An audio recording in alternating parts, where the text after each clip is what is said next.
कि सरकारें बहुत रही हैं, लेकिन ये पहली सरकार है जिसने सबसे पहले तो धर्म के नाम पे राजनीति की, उसके बाद जाति पाति पे, और अब ये जो मासूम बच्चे हैं, हमारे शिक्षण संस्थाएं जितनी भी हैं, उन पे कब्जा करने की कोशिश हो रही है कि कहीं पे भी हरियाणा के अंदर जो नौजवान पीढ़ी है, जो हमारे बेटे और बेटियां हैं जो पढ़ रही हैं, उनकी आवाज़ को कुचला जाए और उनमें एक भय का माहौल रखा जाए, ताकि कभी पढ़ी लिखी कौम जो है वो सरकार से वो ना पूछ पाए कि बताओ आपने हमारे लिए क्या किया।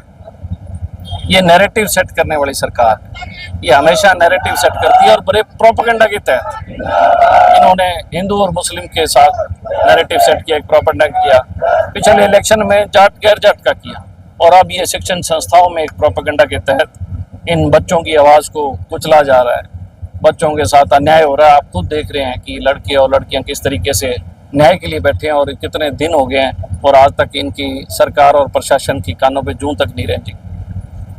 जिस तरीके से लगातार बच्चों पर कहीं प्रेशर भी बनाया जा रहा है, लगातार फोन कॉल्स की जा रही है, बच्चों को धमकाया जा रहा है। कहीं ना कहीं जो बच्चे आर्थिक माली हालत से कमज़ोर हैं, उनके माता पिता तक भी फ़ोन किए जा रहे हैं कि आप अपने बच्चों को कहो कि वहाँ ना जाएं। जो हॉस्टल्स हैं, उन हॉस्टल में बच्चे रहते हैं, उनके वार्डन्स के द्वारा उन बच्चों को टेलीफोन के द्वारा धमकी दी जा रही है कि हम आपका हॉस्टल से यहाँ से नाम काटेंगे। तो मैं ये कह रहा हूँ कि आप ये इस बात से अंदाज़ा लगा सकते हैं कि सरकार जो है वो कितनी बेरहम है। इन मासूम बच्चे जो हैं, इनके मनों में जो सपने थे, जो इन्होंने बनना है, उन तमाम सपनों को चकनाचूर करके और गुलाम की प्रवृत्ति इनके अंदर पैदा हो, ऐसा दबाव इन लोगों पे बनाया जा रहा है। लगातार जो है धरने पर छात्र बैठे रहे और अलग अलग राजनीतिक दल के जो नेता भी यहाँ पहुंचे, क्या उनके दबाव में जो एक प्रोफेसर की गिरफ्तारी हुई? देखिए, मैं ये कहता हूँ कि केवल मात्र एक प्रोफेसर नहीं, वीसी को हटाना चाहिए। उसका सबसे बड़ा कारण है कि अगर वीसी ही फर्जी सर्टिफिकेट्स लेके बैठा है तो वो इन बच्चों का क्या भविष्य का निर्माण करेगा। आपने तो सरकार को सोचना चाहिए कि हम ऐसे लोगों को अपॉइंट कर रहे हैं जो इनकम्पिटेंट लोग हैं, उनके पास फर्जी सर्टिफिकेट्स हैं, वो फर्जी सर्टिफिकेट ला के और अखबार में छुपाते हैं कि हमें ये अवार्ड मिला है। जो जिन लोगों की ऐसी प्रवृत्ति है वो हमारे हरियाणा के बच्चों को क्या भविष्य का निर्माण करेंगे। वो तो अंग्रेजों की तरह है, जनरल डायर की तरह लाठीचार्ज हो रहा है बच्चों। तो आदर्श माने जाते हैं प्रोफेसर, कलम छोड़ लाठी लेते हैं, और अब दबाव बनाया जा रहा है। आप अभी यही हाल रहा तो ये कलम से लाठी पे आए और लाठी से ये बंदूक पे आ जाएंगे, अगर यही हाल रहा। और सबसे बड़ी विडंबना ये है कि इन बच्चों की कोई सुनने वाला नहीं है। सरकार के खिलाफ अगर आप भी आवाज़ उठाओगे तो सरकार आप पे भी लाठी चार्ज करेगी। हो सकता है कि आप पे भी बंदूक उठा के गोली चलाने का काम करे। अभी देखते जाओ धीरे धीरे, क्योंकि जब जब भी जाति धर्म के नाम पे किसी ने राजनीति की है तो अंतिम में उसने हथियार ही उठाए। तो मैं ये मानता हूँ कि अंग्रेज़ों ने भी पहले हमें धर्म के नाम पे बांटने का काम किया, फिर जातियों के नाम पे, फिर अंग्रेजों ने गोली चलाई। ये उसी प्रवृत्ति के लोग हैं।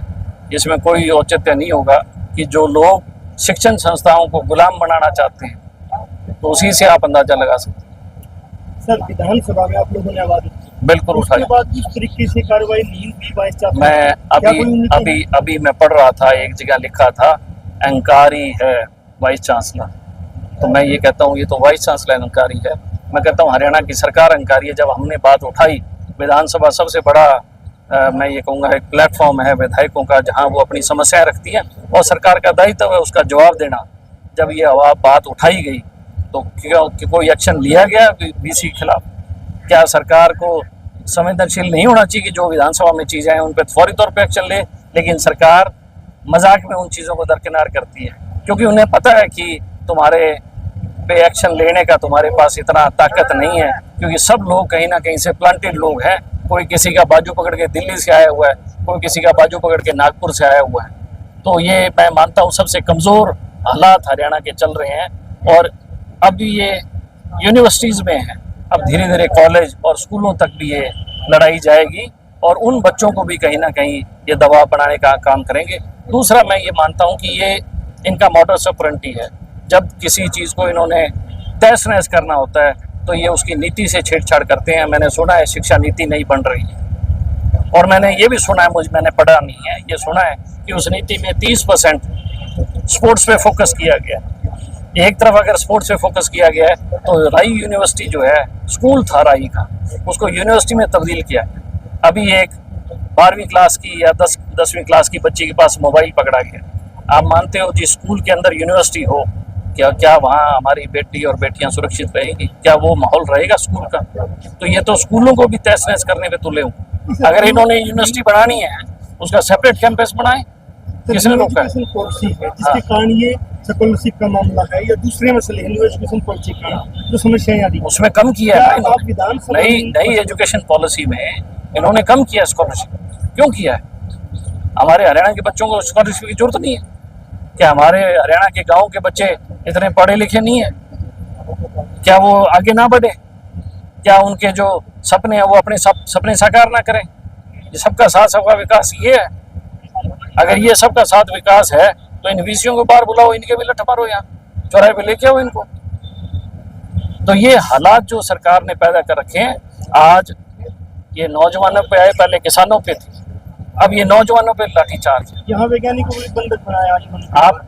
आप इस आपसे मिले थे? मेरे से मिले थे और हमने पूरा का पूरा मसला विधानसभा में उठाया कि आपने किस तरीके के वाइस चांसलर को अपॉइंट किया हुआ है। जो वाइस चांसलर अखबारों में झूठ बोलता है और कोई एक्शन नहीं लिया गया, तो अब फिर विधानसभा सेशन आएगा, हम फिर सरकार से जवाब तलबी करने का काम करेंगे।